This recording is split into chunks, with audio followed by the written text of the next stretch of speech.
you need to make sure that you are sharing the video. So we are live, so you need to make sure you go to your share button and start sharing the video, because the Black Podcast is about sharing and making connections and relevant relationships with our guests, and also just making sure that we are spreading the good news. Like, that's how we grow as a community, that's how we grow as individuals, is being able to share each other's story. So don't assume that the story's not for you. It may be for somebody you know. So please make sure you go ahead and share.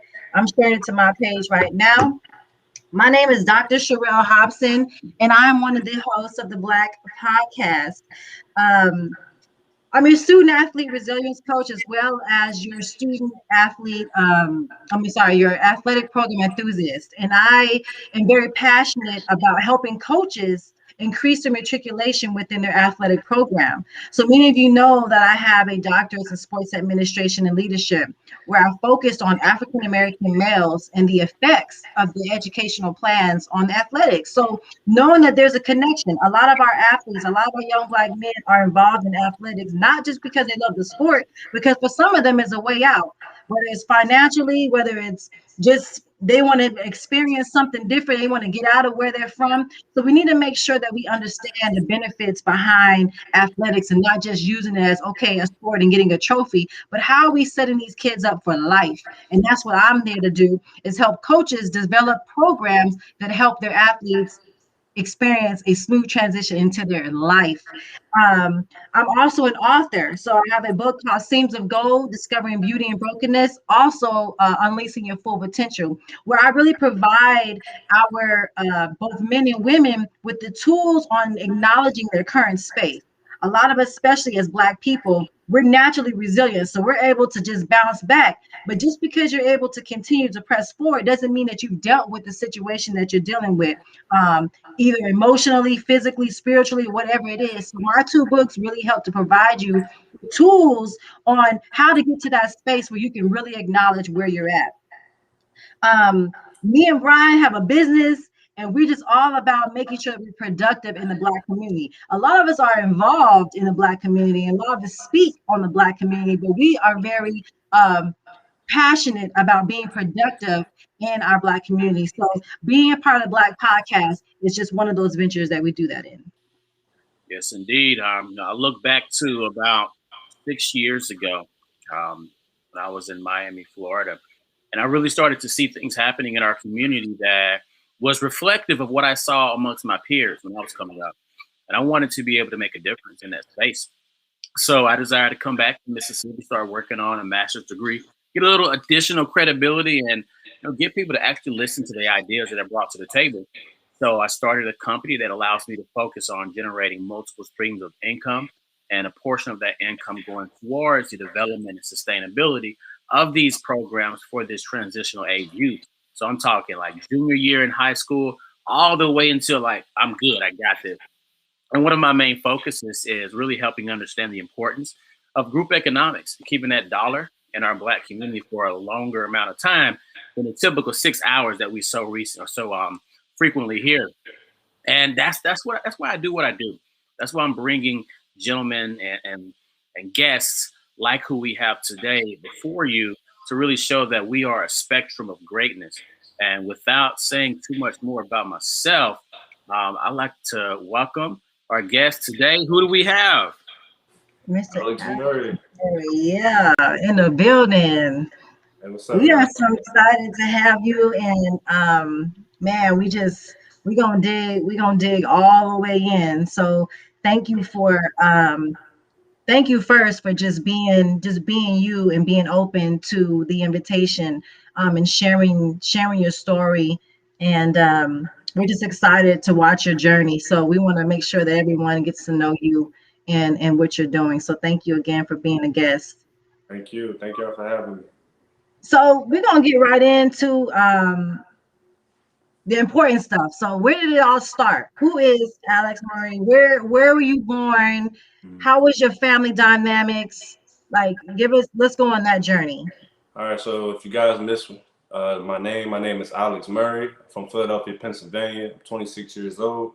So we first started growing up as a young kid in Philly, in a lower income neighborhood. I had a loving mother and father who loved me dearly, loved my sister. I had two sisters, both younger than me. And it was tough growing up. You know, my mom and dad, they both had to work 50, 60 hours a week and share a car and basically work two different places in Philadelphia. One worked outside of Philadelphia in the King of Prussia area, and then my mother worked more in the North Philadelphia area.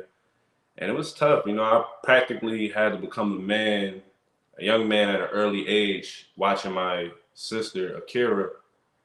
And, you know, I'm a kid. You know, you want to be kids, but, you know, my parents held me at a certain stature in life that I had to obtain to be a big brother, to be responsible at a very early age.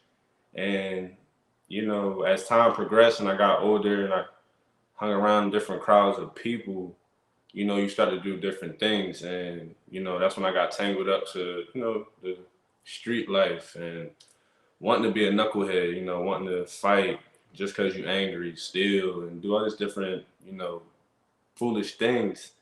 But I will say it helped shape who I am today. And I fell in love with football at the age of 11. And that's when I first started my troubling years trying to be cool, trying to fit in with the crowd. But football saved me. And I'm glad y'all reached out to me because this is perfect. You know, your podcast is perfect for me to express myself and my feelings and possibly help the next generation of young black man or a young black woman. And football, it was tough. It was tough. Yeah. I'm sure y'all both know it was tough. I didn't know much. You know, I had two parents who played sports. My mother played basketball, and my father was a two-time athlete playing football and basketball. But like I mentioned, they worked numerous hours a week, and they didn't get the chance to train me up before I stepped onto the field. So the first time I played, eighth grade, it was a good year. But ninth grade, I played a little bit, but then I quit and fell back into the same traps that I started out in. Street stuff, fighting and getting suspended from school, just, you know, breaking my mom and dad heart, you know what I'm saying, not staying focused.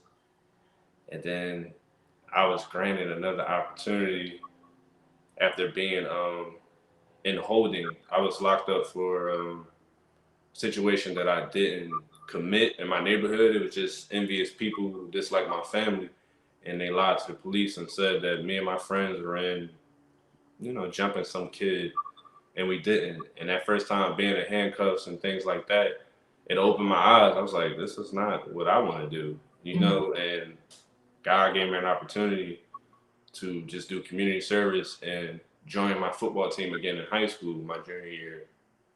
And my coaches held me to a standard of, hey man, if you don't focus on practice, the books, and the weight room, you won't play. We'll let them have you, whatever the system want to do to you. And I went to a private school, went to a Catholic school. And, you know, it just changed my life moving forward. Yeah. So a lot of, you know, as I mentioned before, we talk about I've been a coach for many years. I don't coach now, but I remember just the system. I remember the guys that I went to school with that got caught up in the system of athletics and this what athletics did. And thank God I was like you with both mom and dad. We had that structure, so it kind of kept you up, but you can still slip. But I was so mean and stubborn. I didn't get into trouble because I was like I had an attitude, so nobody really dealt with me like that. But I just remember seeing my teammates, you know, as far as my male friends who did sports, like the things and struggles that they would have. And I would be like, damn. And then when I started to coach, you know, when I went to college, I was like, damn, they still having the same struggles, right? And then when I started coaching, I'm like, damn, these kids are still having the same struggles. So talk about, you know, you talked about how that journey was for you and how sports really helped to kind of keep you, you know, focused. How was that transition for you when you got into sports, as far as that relationship with your coach, and then where you went from that point until your next point?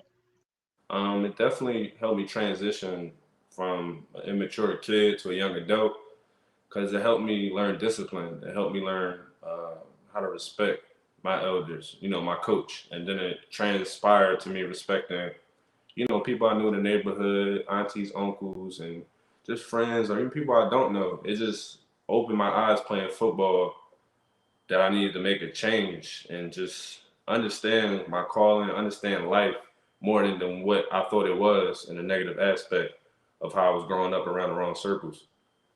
So it definitely helped me transition to be very more respectable, understanding, and paying attention. What about your experience with some of your friends? Like, did you have anything where, like, I know we all had a couple of friends that maybe they didn't quite go that right direction. How did that impact you in any way? And did you experience anything like that? Yeah, it definitely made an impact. The crowd I was hanging with in high school. That's when going into my sophomore year of high school, I had quit football because I was hanging with the wrong crowd who made, you know, selling weed and hanging with the girls and like ditching school and all this different the bad thing. They made that seem so cool at the time. Like, why are you wasting your time playing football? And I let that harper in my brain, and that's what made me quit. 'Cause I remember I quit sophomore year. I didn't even tell my parents. They was believing I'm going to practice. Practice, yeah. You hanging out. You're right, and I'm hanging out with the homies around the way on the block, and it was just so bad. Like, I remember it was so toxic, it was bad. But like I said, it helped shape me. God forbid nothing happened to me that, could penalize my life that I am where I'm at today. Yeah, yeah. Man, I look back to my sports growing up. I just submitted an article to a publication yesterday, and part of that article, like give us a little background, on your life and such.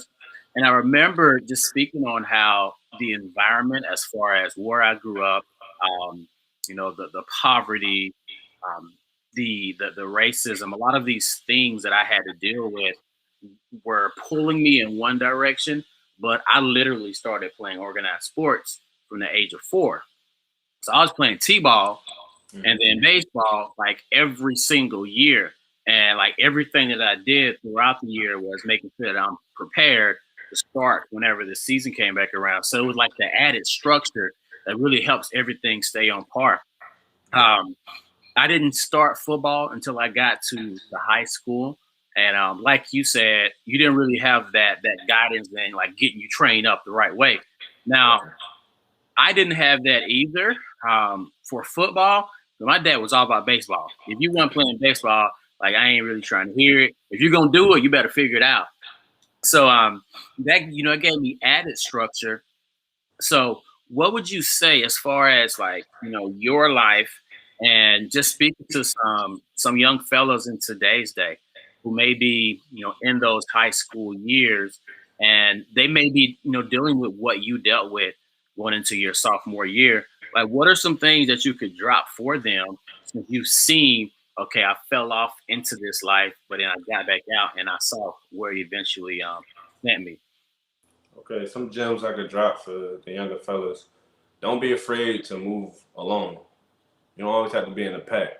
Don't be afraid to be on your own. If you believe that you can be the next LeBron, Kobe, all these different players in football, you can be the next Lamar Jackson, Patrick Mahomes, and all those type of guys, you got to be able to be alone.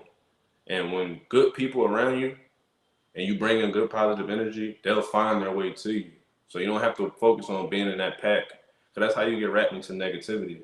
So if you believe that you can be powerful at the sports and the sports world and in life, you gotta learn to be alone and not in a pack. Wow. Now, see, I love that because in some instances, in some spaces in life, it's the flip, and it's like, don't try and do everything by yourself. Don't go solo. So you have to understand like when it's important to go solo. Having balance.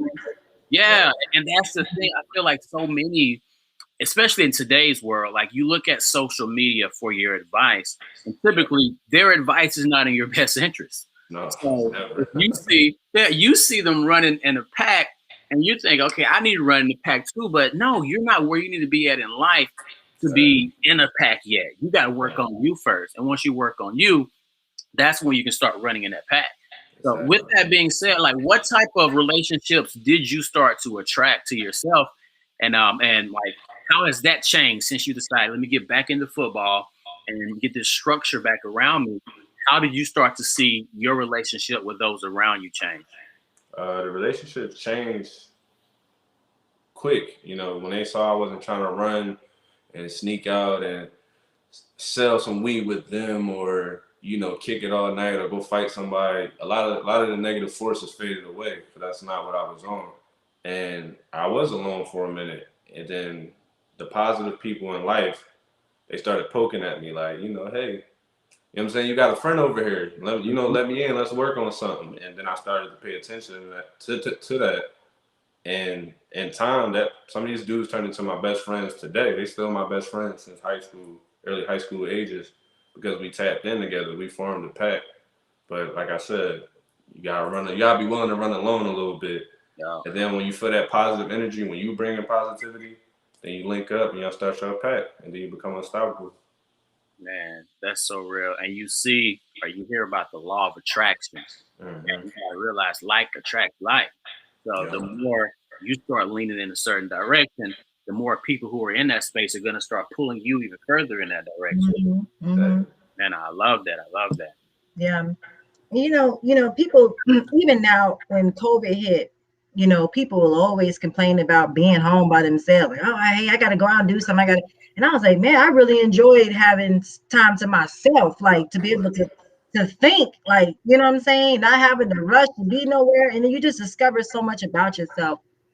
So, when we look at like that transition, like with your family, right? What are some of the things that, because a lot of our youth wasn't blessed to have family structure like us, right? So even when I meet people to this day and I'm like, yeah, my parents been married 40 years, they like, right, same. And I'm like, yeah, I know, I can't even get somebody to keep around for 40 minutes. So, it's just that whole commitment, is not there like it used to be. So the fact that you grew up with, both your parents, what type of impact did that have on you, or the difference you can see between your life of having both your parents and maybe some of your friends who maybe didn't have the luxury or blessed to have both mom and dad present? Me personally, with my friends, I did notice, or some of the dudes I used to run with, them not having the mother-father aspect as me and you, they tend to not be committed to a lot of things. They tend to like bounce around and not understand. And with me, like I didn't understand either. I bounced around, but then I always came back and understand what I had to commit to. Sort of like how my parents are married. They've been married 20-something years. So it's just like, you know why you're here. You bounce around, but you come back, you understand the mission. Yeah. And for the guys and girls who don't get the opportunity to, it's not their fault. They don't have a mother and father in place. You got to pay attention to the positive people around you. It could be coach. It could be professor. It could be lady from down the street who want to see, just want to see you do good. Just want to see you just be great. You just got to always pay attention to those positive people, because they placed in your life to give you that positivity to push forward, to be greater, no matter where you came from. Right. So we named the show Pushed from Pain to Purpose. And so when I initially reached out to you, Brian was like, oh yeah, well, I forgot the title he put, but it was like Love at First Sight. I don't remember what it was. It was like something about love, right? And I was like, I mean, that's cool, but I'm really trying to like talk to them separate, right? And so it was because I feel like, when we become one, I mean, I'm not married, but when you're in a relationship with somebody, whether it's married or, dating or whatever it is, you start sharing your challenges and your stories. You don't really get to, a lot of times, like, especially as a black man, I'm not a black man, of course, but you may endure a little more pain, right, for her sake, to be strong for her. And as a woman, she's enduring some pain for you, so we wanted to make sure we had time with y'all individually, because I feel like that's important. And so that's why we called it Pushed from Pain to Purpose. So I know there was a situation in your life that is extremely difficult. And I know that it's a difficult situation because I experienced losing my brother. And that is a pain that people don't know, right? Until they have experienced it for themselves. And so I know that that's a part of your story, to how you got from now out of high school, that journey to what was. Let's talk about that situation. If if you feel open to it, how, let's go to how that whole situation for you, how that was and how it's impacted you. Okay, so I'm gonna go a couple years before that. So after figuring out football, won a state championship in Philadelphia, the first one ever in the city of Philadelphia. Life was here. Got Division I scholarships, going off to college. I never thought about college until junior, senior year. At the end of my junior year, going into senior year of high school, I didn't really think about college. So everything planned out perfectly. I went and played at a Division I AA university in Pennsylvania. Then I incurred a serious concussion. It was my third one, and that ended my career. This was 2013 going into 2014, and I didn't know what to do. I had 2 months before the semester ended, and the coaches and the trainers are telling me, you can't play, you got to pay. Now you don't have no scout, you got to pay if you can't play spring ball next semester. And that was devastating because I was really trying to get back into good health, but without your brain, you're nothing. So last minute, I'm hitting up schools in Florida. I'm picking schools with no football. They got all other athletic, sports and programs, but no football. And I get into a school in West Palm Beach. I leave in January. My family's like, where are you going? Like, where are you going? Because I kind of left them on a short limb, telling them last minute, like, hey, this is where I'm going. I'm transferring there. And I moved to Florida. So I moved down here. I'm figuring my life out. I'm having a great time at the university. And I'm flying my sister down here, Akira, from time to time because she's in high school at the time. And she's focused on her basketball career and, her academics. She was the smartest kid I ever met and the most talented basketball player. And so we come around to 2015, 2016. I shared her 18th birthday with me and my cousin and some friends down here in Florida, January of 2016. And as she graduates in June of 2016, 6 days after that, she was tragically killed in Pulse nightclub in Orlando, Florida. It left all of us devastated. It left our city devastated. It left myself, my mom, my dad, my younger sister, Ayana, who was only like 3 at the time, I believe, and my daughter, who was almost 1. It left us all devastating. And it was 6 days after her high school graduation. And she just had a bright future ahead of her. Gonna go play college basketball, full ride. And to see it ripped away from her, that's what really, like I said before, life tried to shake me and put me back in the same loopholes I was in high school. Yeah. Getting back in with the wrong crowds, not understanding my purpose, not understanding why things happen the way they do to build you. And, I had a good year falling into the wrong circles and crowds and doing the wrong things down here in Florida. And, my sister speaks to me. We were like best friends. My mom, she'd tell anybody, we always in trouble together. We got punished together, everything. You know what I'm saying? We in timeout in the corner together. We got whoopings together. And, to have that piece of you ripped away, it was hard. It was really hard at first. It's still hard today, but it was really hard that first year. Because my family and my city, when we brought her body back to Philly, everybody looking at me, like, what's next? What should I feel? Like, I remember my parents, I remember my friends, I remember, my little sister just looking at me like, what are we supposed to feel right now? Like, is this real? And that was a lot of pressure. Yeah. It's like, the universe and God prepared me for pressure. Not of that extent, but the universe prepared me for pressure. And I just picked everybody up. We're going to keep our heads high. We're going to keep celebrating the life she lived, and we're going to continue her legacy. We're not going to think about the death. We're going to continue the legacy. Yeah. And that's, I remember when I got the news with my brother, that morning I actually had texted him and say, I love you. And he said, I love you too.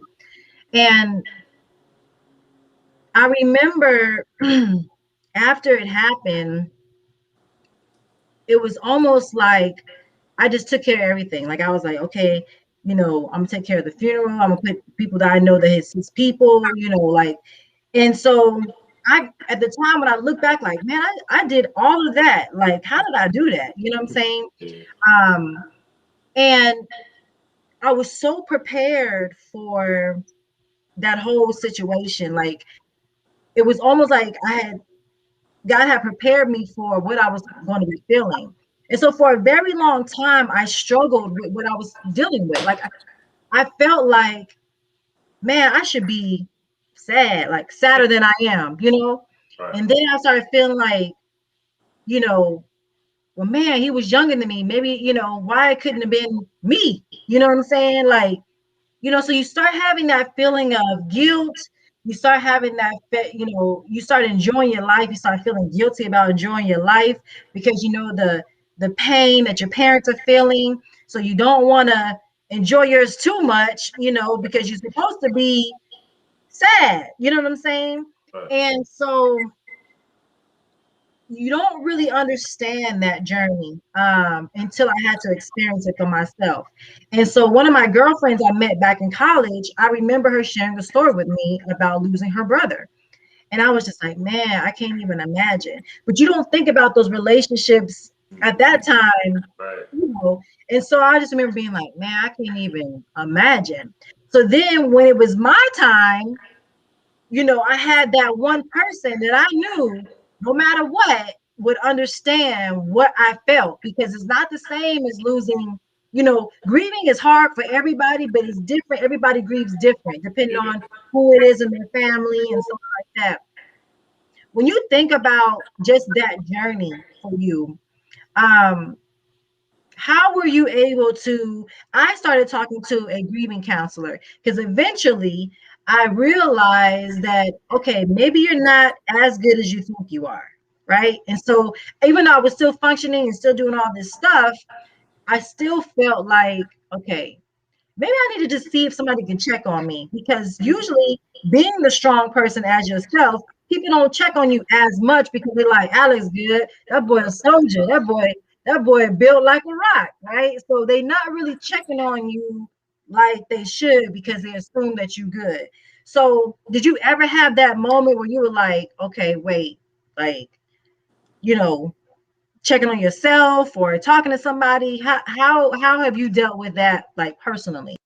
Me personally, the more I spoke about it, to friends and to my wife now, my parents, just speaking about it more, instead of letting it harbor all inside of me, I spoke about it, and I always spoke about her highly, the light she brought, the energy, the aura she brought um, to this world, and it made me feel better.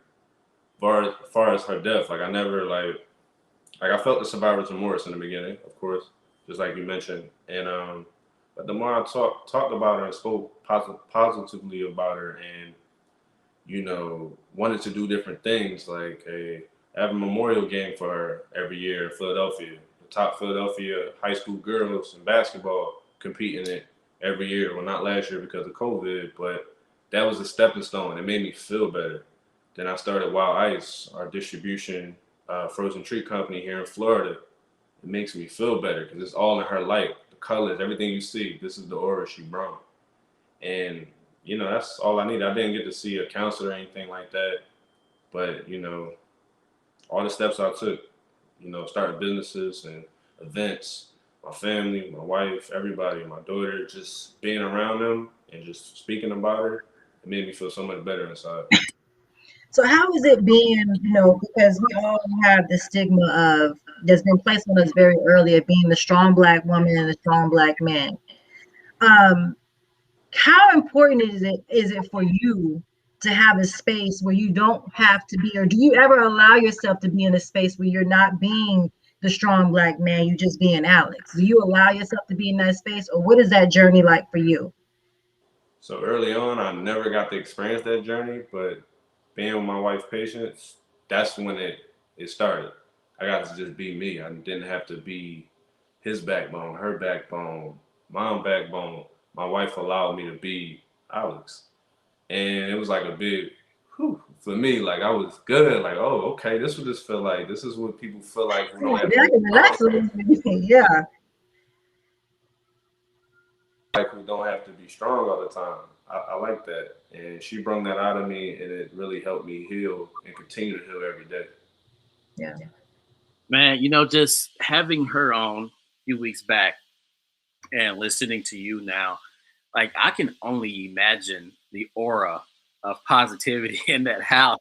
And you know, just looking at where you are now with her and your relationship, looking at the loss that you had when it comes to your sister, whereas so many people they wait in life to do things that they want to do. They wait in life to go after they want what they want to go after.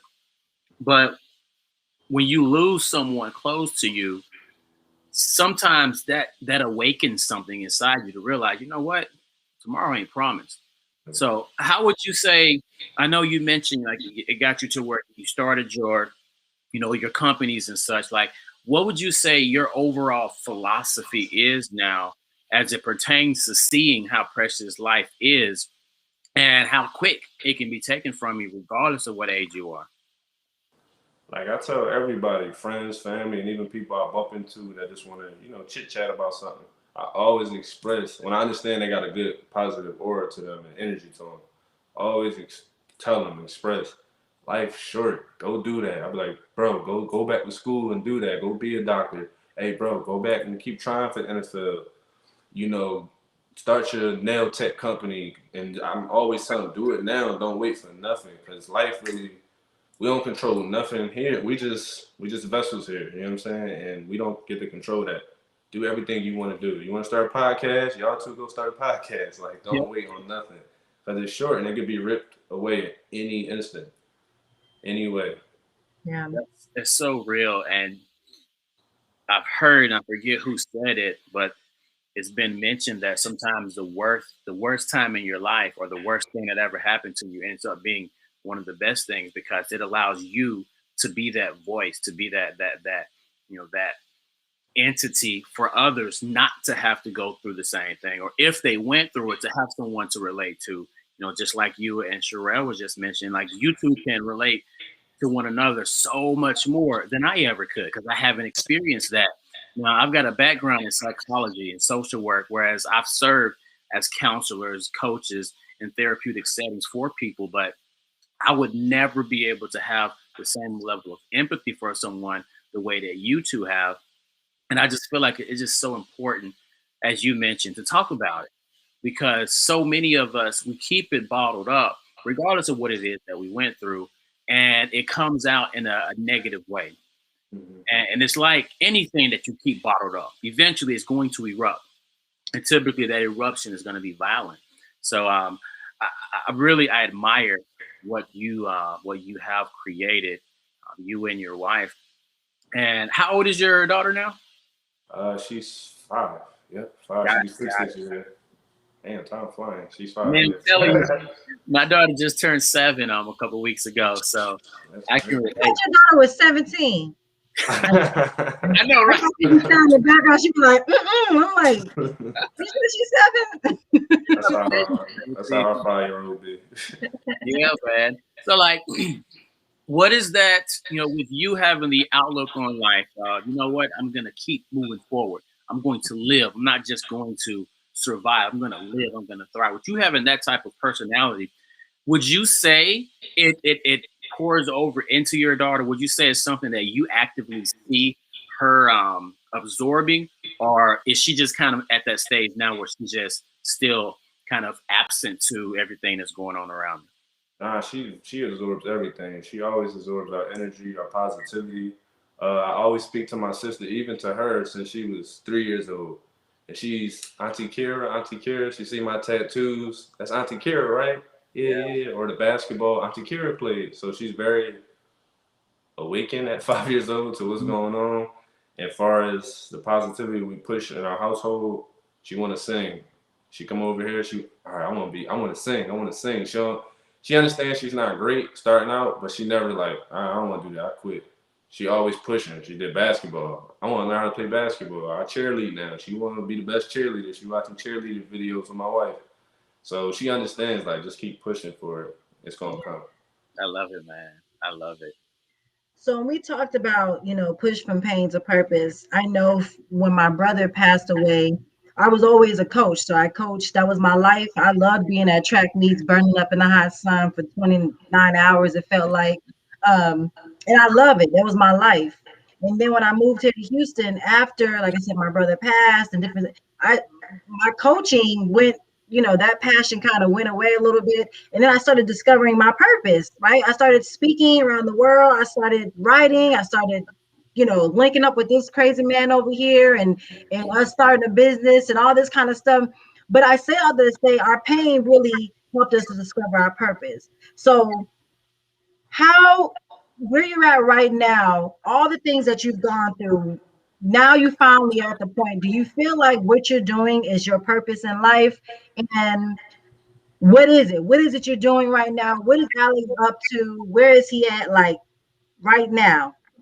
Yeah, so my purpose, I always been a business dude. So even like I said when I was younger, getting into, the only reason I didn't get into it, the drugs and all the little stuff like that, because, oh, that's what you're doing. I love the business aspect behind making money, behind being the best person on the block or anything like that. I understood that, the economics behind it. So now we have a frozen treat warehouse in Hollywood, Florida, and we ship all across the world. We just shipped to Guam. I never even been to Guam. I don't even know what Guam is until our clientele. Guam juice. So we got partners out in Guam who resell our wild ice. So it's just like, it's amazing. I always loved business. I used to sell t-shirts in high school, when I thought I was cool, coming up with like a nice slogan. And I used to always sell out t-shirts in high school and college. And then I came across, the recipe I used for our frozen treat company, Wild Ice. I was just like, this is what life designed me for. Not all the other stuff I was doing. Those are just tools to show me that you can be an empire with your family and grow a successful Black business with your family. So what does exactly it stand for? Because I know you talked about the colors really represents like her vibe, her aura. But what does each letter stand for? So the Wild Ice, the WOW Ice. So WOW stands for World's Outstanding Water Ice. And that's what WOW stands for. And WOW also is a word that it's crazy. WOW is a word that my sister, Kara, who passed away, Paul's Nightclub, she used that word like it was a religion. You can say, wow, just like that in that same tone. You can say, hey, your big old feet. She'd be, wow, okay, wow. Hey, you a nerd, or hey this, or hey, go get this. She'd be, wow, you're lazy. So it's crazy how it all comes back full circle. Yeah. And I remember having a dream about this. Like, I was with my wife, and I had a dream about her and the colors and her saying it. And I woke up, wrote it out. Then a week later, the acronym came, World's Outstanding Water Ice, and I'm just like, wow, that's crazy. Wow, you're like good looking out. Right, good looking out. That's exactly how it went. And that's real, man. I want to. You just mentioned how, like, when you were on a block, it wasn't about necessarily hanging with. It was about the economics behind. Let me be the best. Man, back in 2016, I started speaking at the Juvenile Detention Center here locally. And that was one of the messages I gave to guys. Like, look, y'all some little businessmen out here. Like, y'all have the skill to be legitimate business people. Y'all just need to connect with the right individuals. And I put one guy on game with a local music producer. But I was telling them, you have the wherewithal to be a legitimate business owner. You just allow yourself to disconnect with some of those who just want to stay out there in the street and come and really position yourself to be able to make the same type, if not better money, but you don't have to keep looking over your shoulder. You don't have to worry about getting snatched up. And as of recent, I partnered up with a couple of gentlemen. One lives local still. One lives in LA and one lives in Alabama. But they started a company called DigiTrap.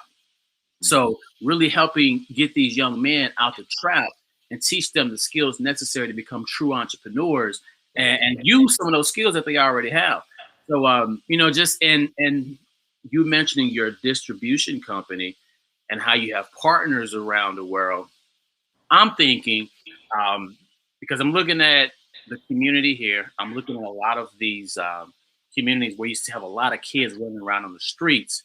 Have you ever been approached by someone wanting to use your company as like to help their kid start a new company? Because it's something I've been thinking about. So it's crazy we like all on the same connected wavelength right now. That's my goal. That's what made me not be a storefront and just hold all the goods in. It made me want to be distribution wholesaler because I soon want to reach out to families like, hey, your son or daughter can set up a little freezer. We can work some deals out. He can be scooping for his neighborhood and make some money in his neighborhood. I can't get everywhere right now. So he can make some money. Your daughter can make some money. That's why I got into wholesaling and distribution the way that we're doing right now. Because I want my community to be involved, to make some money. Because like you said, they are young entrepreneurs. They're just selling the wrong things. Right. They little bosses. And that's what I understood early on. Like, really a little boss is just I'm selling the wrong stuff. But that's my whole mission and plan is to get people, kids, younger siblings, to do it in the summertime all over the world. Wow. Now, Sherelle, talk to me about some of the things we're looking to, opportunities for the mentoring that we're going to be doing. We want to put people on internships, put people in position to become entrepreneurs, and having someone like yourself that has a company that can help create those jobs. Definitely a key connection. We love. And when we talk about even like resources, a lot of time people say stuff, and I've been in education for a long time, we say, well, it's equal opportunity for everybody, and they tell people all these great things. And, you sit there, I'm a teacher, and I'm like, tell these kids, and I'm thinking to myself, you are sitting here lying. Like, what I'm saying? Like, you lying. And so I struggled with that for a very long time, the system and the truth, right?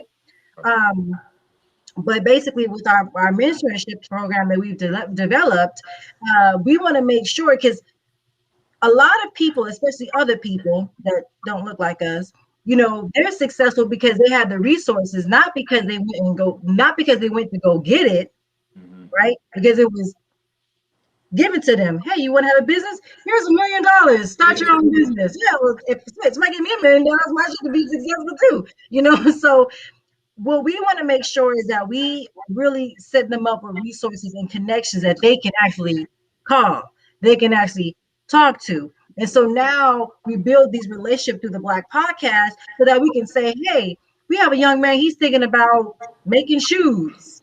Let's call Alex up and see what kind of ideas or advice he may have for him. You know what I'm saying? Because he may have the same struggling story. He may be doing some knucklehead stuff that we're like, we got a perfect dude for him. Like, let's connect them. So that's what it's about, having real connections. Because a lot of times, sadly, in our community, we go to all these networking events, you collect about 400 cards, and you may really only connect with one person because half of the people really not trying to genuinely connect with you on a level to make sure that everybody eats and everybody's prosperous. Because there's a lot of money out there, but we all trying to take from each other. But if we all say, hey, Alex, we got this new gig, how can you bring your business here? And it works for us, it also works for you. So that's what the connection is about. And then putting those type of relationships and connections in front of our youth so that when they graduate from college, whether they don't make it to wherever they're trying to get to in football or basketball, where they still have skills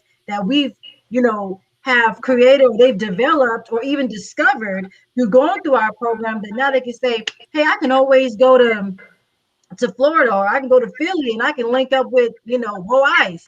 He can show me the business on X, Y, and Z. So that's what the Black Podcast is about. It's bigger than just connecting to our social media and our community here, but also making relevant relationships with our youth. So we thank you for that. So you got your company now. I know you're going international, or you are already international. So, I'm just saying, like, dang, can we? I'm like, I want some icy or something. I mean, I got you. I got you. I feel super special. Like, I feel like just being like, I bet I got ice cream shipped to the crib. Yeah, like, I got you. I need some So, where can we find you, or where can people find you, your business? Do you have any events or anything coming up that you need us to know about or people to know about? So we have a birthday party this weekend here in Florida, but you can find us at www.wildiceco.com, wildiceco.com, and you can order. We ship all around the world, so you can order popsicles. I have a quart sitting behind me. We have pint size. Did I hit all of them? Yeah, I hit all of them. So yeah, and we also wholesaling gallons to other, business to business to help bring money or a new product to your business. Okay. So if you could leave us with one thing or whatever you want to leave us with, we got your website up here so everybody know where they need to find your website. And somebody, Nancy, said, we're so proud of you, Alex. Oh, yeah, Colorado. So what can you leave us with? Is there anything that you feel like, man, I don't want you to log off and be like, damn, I should have said this or that, or is there anything that you want to leave us with? And also your social media. Do you want people to contact you through your social media? You can contact me. Instagram is Alex M. Murray. Alex M. Murray, Murray. Got it. So let us know what do you want to leave us with before we leave the Black Podcast? So, truthfully, to everybody listening to the podcast or who's going to listen to the podcast, just don't give up. Get in tune with yourself. You understand your purpose when you get there, but enjoy the ride and just keep staying focused. Just stay in tune, staying positive, and positive entities will attach themselves to you in different ways. Understand them, use them, make them a resource and an ally, and just continue to grow. Negativity will always be at the back door. No matter what you're going through, it's going to always be at the back door. Don't turn and go look at it. Just keep moving forward and keep understanding your purpose. Thank you for that. I just want to tell you that I'm just so proud of you, and your life probably you haven't even seen what your life is going to be doing yet. And I'm excited to now be a part of that journey, because now we're all friends. So we're just excited to be on this journey with you and watch your business grow and prosper. And we just look forward to future connections with you, and hopefully you can continue to pay forward to the people or the youth that's in our organization, our program, so that they can also discover their purpose in life. And so just thank you for just being you and sharing your story and being vulnerable, and just just being you're doing a great job. The game, man. Cool, man. Thank you. If anybody need, some insight, you just let me know. You got my Instagram, email. I'm always down to give out some type of mentorship for anybody. Beautiful. Well, we appreciate it, man. Thank you. So we got the backstage. Yeah, because we got a little more conversation before we have to let you go. Good. So let's slide you backstage and go ahead and get everything closed out. Thank you again, brother. Man, what another amazing show. I didn't even know that he was 26 years old. So he's doing big things. So I'm just excited that we got to connect with him and just hearing his story. We talk about people, the different journey of pain, and you can choose what you want to do with your pain. You can choose to sit in it and do absolutely nothing about it, or you can make a decision and say, you know what can I learn from this situation, even as hard as it may feel? Because trust me, I know there's not a day go by that I don't think about my brother, but I also know that I have a job to do. So when I'm talking to you about the business and I'm sending you messages in the middle of the night and I'm telling you, we got to get this, we got to get that, because it's my purpose in life. So when people understand the difference between their purpose and something they just enjoy doing, things that you enjoy do, it may make you money for the time being, and it may turn your lights on, but your passion is the thing that you wake up every day saying, I know I can do this for the rest of my life. And so when we think about the Black Podcast, or we think about HSBA, our company, that's what it's about. It's about making sure that we as individuals are creating this space in this environment that the youth can be successful in living our truth, living our truth. I think that's so important. And so it's good to see Alex living his truth even though his journey may not have been what he would have liked it to be, but the fact that he's here where he's at right now, it's just so amazing that it all just started making sense, and how God just takes certain things from your life, certain situations from your life to create where you're supposed to be at right now. So Alex is definitely doing that, and so that's a good look on him, and I'm excited that we got a chance to interview him. Man, I remember I go down to my mom sometimes. She say, "Hey, boy, go jump that fence, get some of that cow manure." And mess can literally blossom into something so beautiful. Can help something so beautiful blossom. You often hear change or turn your mess into your message, and it's so real. It's so real. And I just want to thank it. I love to see another brother out here succeeding in life, but also being a job creator. That's beautiful. That is beautiful. Yeah, absolutely.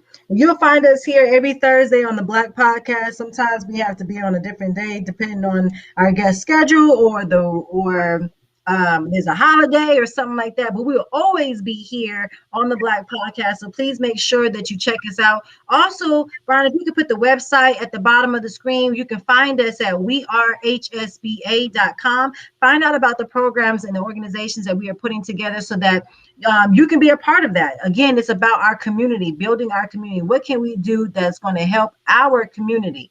And it starts with spreading knowledge, wisdom, stories, being vulnerable, being open. So make sure that you share this story, because the story you may not be able to relate to this story, but you never know who in your circle may need to hear Alex's story or even one of our stories. So please make sure that you share the video, number one, and that you go check us out on wearehsba.com. Find out about all the great programs that we have and see how you can be a support or a help for our organization. So we'll see you next Thursday on the Black Podcast here at 4 p.m. Central Time. Yes, indeed. You have a good one. Stay safe.